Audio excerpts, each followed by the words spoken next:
शेतकरी मित्रांनो, ॲग्रोस्टारच्या या यूट्यूब चॅनलमध्ये मी तेजस कोल्हे आपलं सहर्ष स्वागत करतो. मित्रांनो, काही दिवसांपासून आपल्याला जाणवलं असेल की बाजारामध्ये सगळ्यात तुटवडा असणारं जे काही भाजीपाला पीक आहे किंवा फळभाजीपाला पीक आहे तर ते म्हणजे शेवगा. आणि थोडा ना थिडका याचा विक्रमी असा बाजारभाव, अगदी 300 रुपयापासून तर 600 रुपये किलोपर्यंत किरकोळ विक्रीमध्ये याचा बाजारभाव आहे. मित्रांनो, आपल्याकडं गमतीने लोक म्हणतात की पावसाळा आला की माकड म्हणतं का मी घर बांधेल.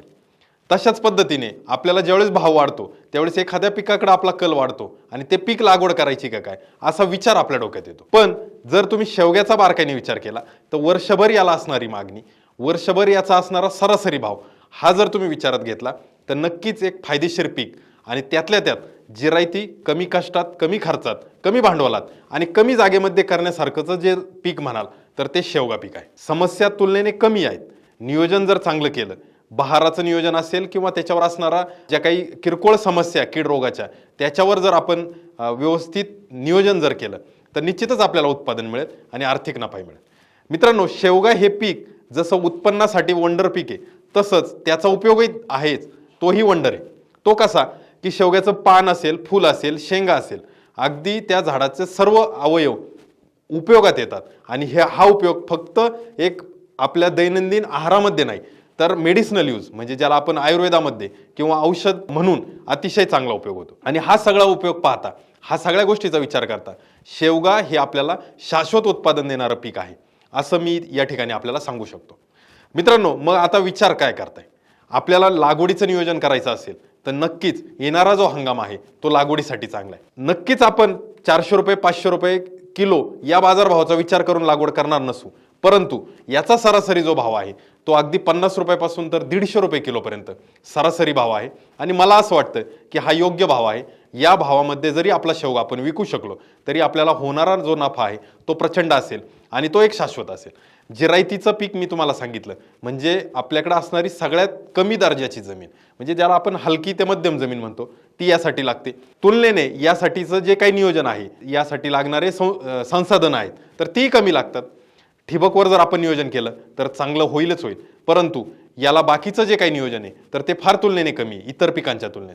आणि मग आपल्याला जर व्यवस्थित नियोजन करता आलं, बहाराचं नियोजन साधता आलं, बाजार भाव कधी टिकतो म्हणजे जर सांगायचं झालं जो 6 महिने पावसाळा टिकला आणि हा जास्त कालावधीसाठी टिकलेला पावसाळ्यामुळे शेवग्याला फुलं येण्याचं प्रमाण कमी, मग तुलनेने त्या फुलांचं फळांमध्ये रूपांतर किंवा शेंगा लागण्याचं प्रमाण कमी आणि हा असलेला तुटवडा बाजारामध्ये पुरवठा खूप कमी आणि मागणी तर तेवढीच, म्हणून शेवग्याचा वाढलेला हा बाजार आहे. मित्रांनो, मग अशाच पद्धतीने जर आपल्याला शेवग्याचं उत्पादन शाश्वत पद्धतीने जर घ्यायचं असेल तर ॲग्रोस्टार आपण कमेंटच्या माध्यमातून सांगू शकता की या पिकाविषयीची माहिती आपल्याला अतिरिक्त हवी आहे का, याच्याविषयी आपण सविस्तर व्हिडिओ बनवायचा का.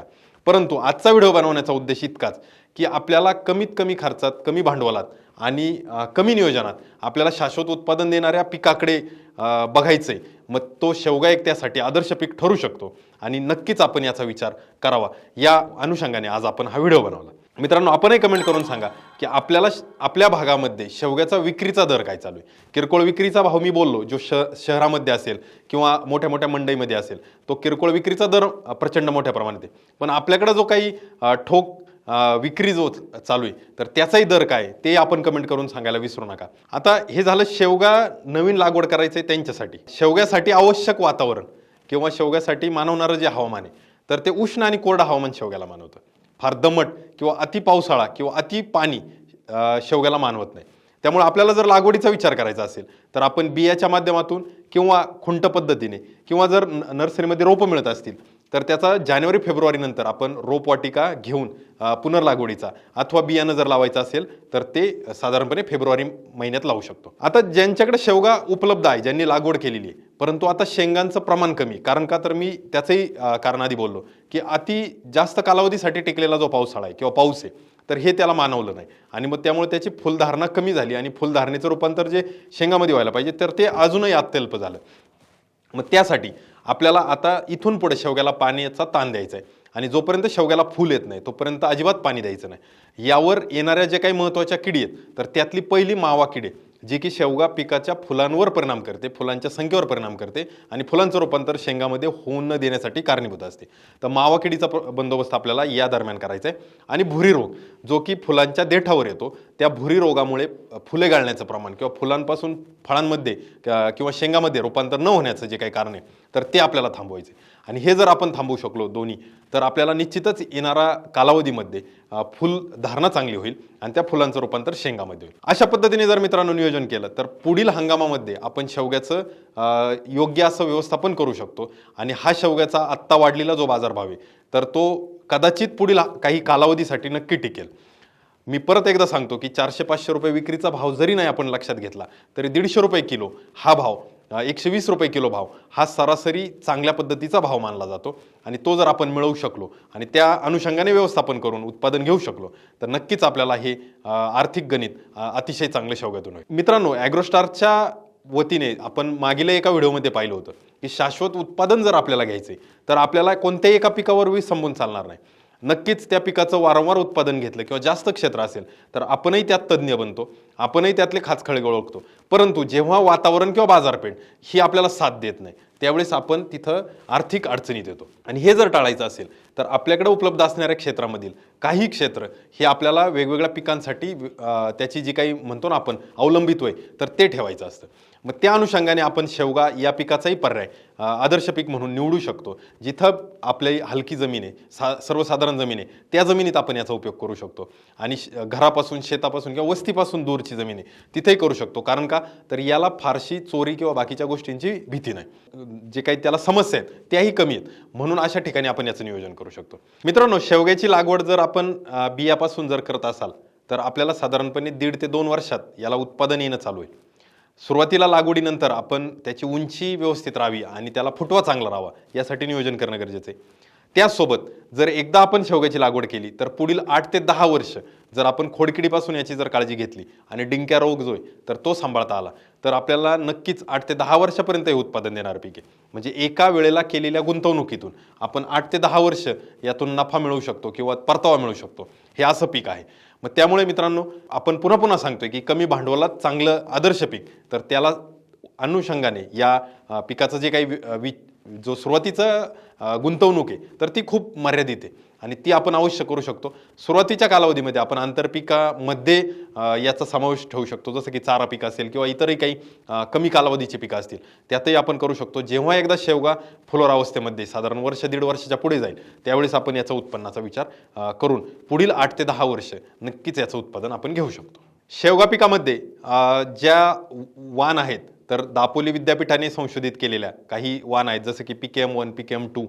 तर मित्रांनो, त्याच्या लांबीवर ते वाण अवलंबून आहे. शेवगा पिकाच्या शेंगेची जेवढी लांबी जास्त तेवढी त्याला बाजारात मागणी, परंतु त्या उत्पन्नाला तो तुलनेने कमी. म्हणून आखूड जे काही लांबीच्या शेंगा आहेत जसं की PKM2 सारख्या तर त्याचा विचार प्रामुख्याने शेतकरी करतात.